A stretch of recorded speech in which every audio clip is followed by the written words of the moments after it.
जानता रे कल रात के एगो सपना सुननी।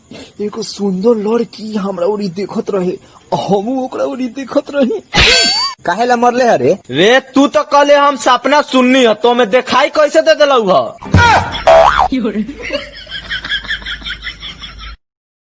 पहले के शादी बियाह लॉटरी रहल है। ऊ कैसे शादी करके लियावला, घूंघट उठाते उठाते बढ़िया रहल तो आए हाय, और बढ़िया ना रहल तो हाय हाय। ओ हेलो, क्या है? तुम वही हो ना जो फराक से नाक पहुँचती थी? तेहू वे है नु 5-6 साल के हो गए रहली तब ले लंगटे घूमत रहली। का हो भाभी, तू तो कहलू कि भैया तारा के तलाक दे देले बारन। तो देले नहीं खुद का। तो है 3 गो लड़का कैसे? वो बीच बीच में माफी मांगे आवे लोन। क्या हुआ रे? 2 महीना में 10,000 का बिल आया है, बिजली बिल। नहीं, इस कुत्ती ने पानी पूरी खाया था।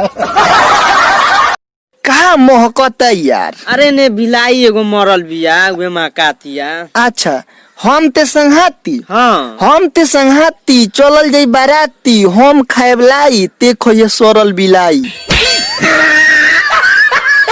जान तारिस पार्टनर, हम जहाँ काम करे नु ओ जाके मलिकवा बड़ा खाचरा हो, हमरा के बात बात पर डांटत रहेला। रे बोका, जब उ तोरा के बात बात पर डांटत रहता तो ते वजह से काम छोड़ का आने की देत, कोनो ते ओकर गुलाम थोड़ी ना बारिस। अरे जान तारिस, हम ऐसे टिकल बाने नु कि मलिकवा के एगो बहुत बढ़िया बेटी बिया। उ जब कोनो गलती करेले नु तो मलिकवा कहेला कि देख ते अगले बार से ऐसन गलती करबे तो तोरा है भगचोत से शादी करा दे। बस यही भरोसे टिकल बानी।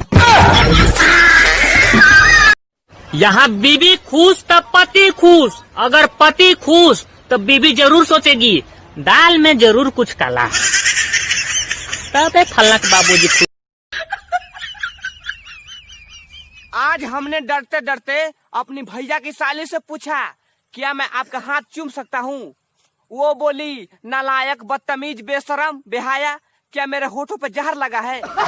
हो सच पूछो तो इस दुनिया में इसी बात का रोना है। तुम खांसो तो खांसी है और हम खांसे तो कोरोना है। ओ साला हमरा भौजी बारी नु तबारा मजाक करेली। का मजाक कर रहा रे? तनी हमरो के बतलाइबे। जब घरे जानी नु तो भौजी पैंटे खोल देली। अब ये अफवाह कौन फैला रहा है कि लड़कियां बाल लंबे इसलिए करती हैं ताकि आगे लाकर नाक पहुंच सके? ए सुनाता का हो? खाना खाइबो ना तो पीएम का।